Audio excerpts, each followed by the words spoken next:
Hello बच्चों, let's see this question.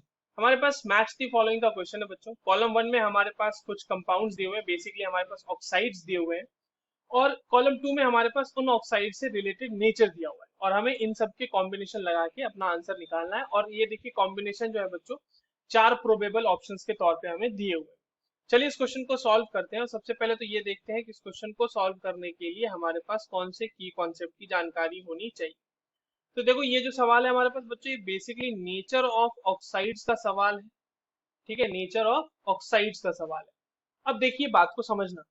आपके पास जो सबसे पहला एक है N2O। देखो नेचर ऑफ ऑक्साइड जब हम कह रहे हैं बच्चों, तो जनरली तीन तरह के आपको ऑक्साइड्स मिल सकते हैं, एसिडिक, बेसिक या फिर एम्फोटेरिक, और एक न्यूट्रल भी मिल सकता है। चार हो सकते हैं, ठीक है।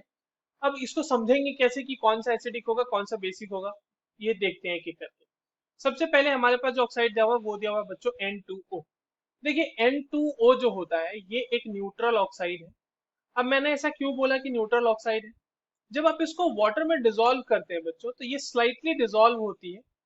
स्लाइटली, ये स्लाइटली नहीं, इसको लिख लेते हैं simply dissolved in water. Dissolve होती है वाटर में और ये किसी तरह का कोई एसिड वगैरह नहीं बनाती। ठीक है, dissolves in water, dissolves in water simply. ठीक है, किसी तरह का कोई एसिड नहीं बनाती, कोई बेस नहीं बनाती डिसॉल्व होने के बाद। तो ये एक न्यूट्रल ऑक्साइड हो गया। तो हमारा ए है बच्चों, मैच कर जाएगा किससे? फोर से। कमिंग टू सेकेंड, जो कि है हमारा BaO। अब देखो BaO जो है वो एक बेसिक ऑक्साइड है। कैसे बेसिक ऑक्साइड है? पहली बात तो ये कि ये एक मेटल का ऑक्साइड है और मेटल के ऑक्साइड जो होते हैं वो जनरली बेसिक नेचर के होते हैं। सिमिलरली अगर आप इसको क्या करो, बेरियम ऑक्साइड को रिएक्ट करा दो वाटर के साथ या फिर वाटर में डिसॉल्व कर लो, तो यहां पर से आपको एक बेस मिल जाएगा जो कि है बेरियम हाइड्रोक्साइड। तो ये देखो एक बेस मिल गया ना हमें। तो जो बेस, जो भी ऑक्साइड आपका इस तरह से वाटर में डिसॉल्व होके एक बेस बना दे, वो एक बेसिक ऑक्साइड होगा। तो आपके पास बी किससे मैच कर जाएगा बच्चों? ये मैच कर जाएगा वन से मैच कर जाएगा। ठीक है, now coming to the third option जो कि AS2O3। ये देखिए ये एम्फोटेरिक ऑक्साइड।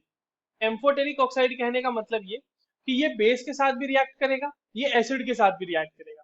बेस के साथ भी रिएक्ट करके ये जो है सॉल्ट प्लस वाटर बना देगा, और एसिड के साथ भी रिएक्ट करके ये सॉल्ट प्लस वाटर बना देता है। तो देखते हैं इसका रिएक्शन देख लेते हैं।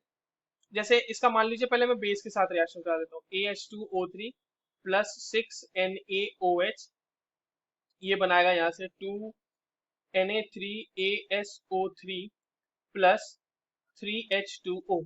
तो देखो बेस के साथ NaOH एक बेस है, बेस के साथ रिएक्ट किया तो इसका मतलब ये एसिडिक प्रॉपर्टी शो कर रहा है और सॉल्ट प्लस वाटर बना दिया। सिमिलरली अगर हम इसे एसिड के साथ रिएक्ट कर दें तो इसका मतलब वहां पे ये बेसिक प्रॉपर्टी शो करेगा 3H2SO4, और ये रिएक्ट कर बनाता है बच्चों AS2SO4 whole thrice plus 3H2O। Again acid के साथ भी रिएक्ट कर लिया, तो यानी यहाँ पे ये बेसिक कैरेक्टर शो कर रहा है। तो ये हो गया आपका एम्फोटेरिक। तो सी मैच कर जाएगा आपका टू से। अब बच गया डी। डी देखिए क्या है, Cl2O7। Cl2O7 ये एक एसिडिक ऑक्साइड है। एसिडिक ऑक्साइड कैसे पता चला?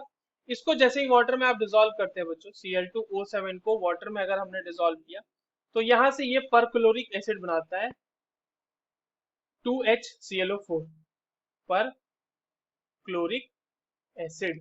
ठीक है, तो ये हमारा एक एसिडिक ऑक्साइड है। तो डी हमारा किसके साथ मैच कर जाएगा बच्चों? थ्री के साथ मैच कर जाएगा। ये कॉम्बिनेशन देखिए कहाँ दी हुई है, ए का फोर, बी का वन, सी का टू और डी का थ्री दिया हुआ है हमारे ऑप्शन थर्ड में। So that is the correct answer. I hope you understood this well. All the very best.